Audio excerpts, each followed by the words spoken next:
Number one for news, weather, agriculture, and sports. Kankakee and Iroquois County's number one station. Talk AM 1320 WKAN. Welcome back to Talk AM 1320 WKAN Saturday morning show with myself, Bill Yohnka, Uncle Paul sitting now in the corner, and Allison Beasley, our producer today, and Kankakee radio player all-star Carl Maronich. And, officially, winter just began a few weeks ago in December. But for Lois Little, part-time librarian and avid traveling pants fan, it may as well have snowed as Beaverville truck farmer Colt Remington pulled his red and white Ford pickup out of the farmer's market parking lot.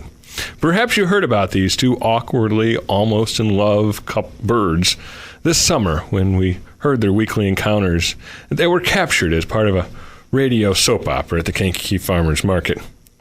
Well, if you were sleeping in during that time, or perhaps you were listening to the Valley, or maybe you had something better to do. Regardless, I'll catch you up to speed. Colt and Lois allegedly met at a karaoke bar out in X-Line on one early summer Friday night. Colt has never been able to recall the encounter. It could have been a acute old Milwaukee triggered amnesia. It could have been standard amnesia that just happened to coincide with $3 pitchers. Or it could have been that Lois stole a kiss that night from another Beaverville farmer on his all the way up in X-Line, wowing the crowd with his Patsy Cline impersonation. But the chances are slim. All summer long, Lois tried to rekindle that magic from the night they met. Colt, on the other hand, Colt was part oblivious, part aloof, and another part oblivious. And that gets you up to speed enough.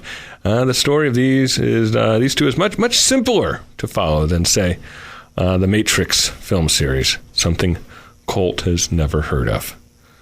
In today's edition, we find Colt lending a hand, popping corn at the 59th annual Kankakee Holiday Tournament. It is at this concession stand where our two young friends are reunited. Can I help you? Colt, don't you know me? It's me, Lois. Oh, yeah, Lois, from the Frankfurt Market. Not the Frankfurt Market, Colt. I haven't been to the Frankfurt Market since they started using plastic bags for the produce. I'm reusable bags all the way. Oh, yeah, sure. You're wearing a sweater. I didn't recognize you. There was this girl in Frankfurt who had this condition. She wore a sweater all summer long. Yes, Colt. This is part of a series of sweaters that I wear during the holiday season. Do you like it? Why, yes, I do. Are those elk on there? Are they eating poinsettias? You know, that could kill an elk. The poison in the poinsettia, that is. Goodness, Colt. How did you know that? Oh, I don't know. You never know where you may need to know these things. I may get into the elk business one day. I wouldn't want to bring tainted meat to the market. Well, last Christmas, my cat ingested some poinsettia leaves, and I had to take her to the veterinarian on Christmas Eve. I can't imagine bringing an elk, Colt. I hardly think there would be enough room in the waiting room. Gosh, all this talk of tainted meat has me hungry for some popcorn, Colt. I can understand that. Well, Colt, you can stop staring at my sweater and get me a bag of corn. I'm impressed by the needlework. Oh, thank you for noticing, Colt. I did the needlework myself, you know. Actually, that's the reason I'm here. I did the needlework on the Hersher cheerleading costumes. I mean uniforms. Really? You did that by hand? Yes, but it's really a labor of love. I was getting a closer look at that earlier during the warm-ups, and one of the moms gave me a dirty look. I think they didn't like me looking so closely at the needlework. Oh, I encourage a close look at the needlework, Colt. Attention to detail is an attractive quality. Wouldn't you agree, Colt? Yeah, but when those girls are jumping and shishka banging, it's hard to get a good look. I suppose, Colt.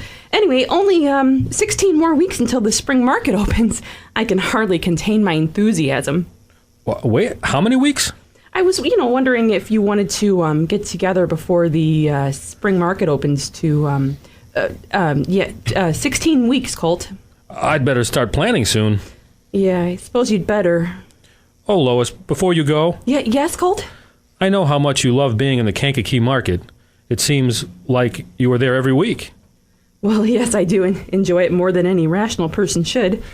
And you do seem to enjoy talking to people there and being part of everything. And well... Yes, Colt? Something to keep in mind, if you ever want to work a couple hours there, I mean, you'd still have time to shop. Work, Colt? At the market? You do like having me around, don't you? Well, you are nice, but I know that Olive Guy is always hurting for good help.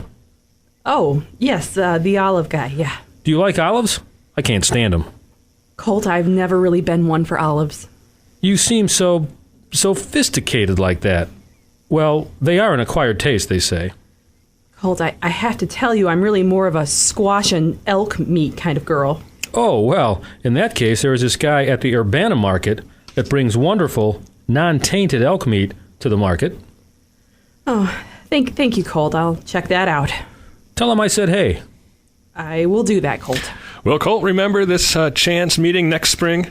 Were they using Dickman's popping corn? Or were those elk on Lois's sweaters? Were they actually moose or reindeer? We'll find out all the answers to these and other questions as the Clod turns. Next spring, it's 10 o'clock. Time for the Saturday morning show to be over. And here's the Sportsman's Letter on Talk AM 1320. We're AM radio, and we're proud of it. Your number one station in Kankakee County. Talk AM 1320, WKAN.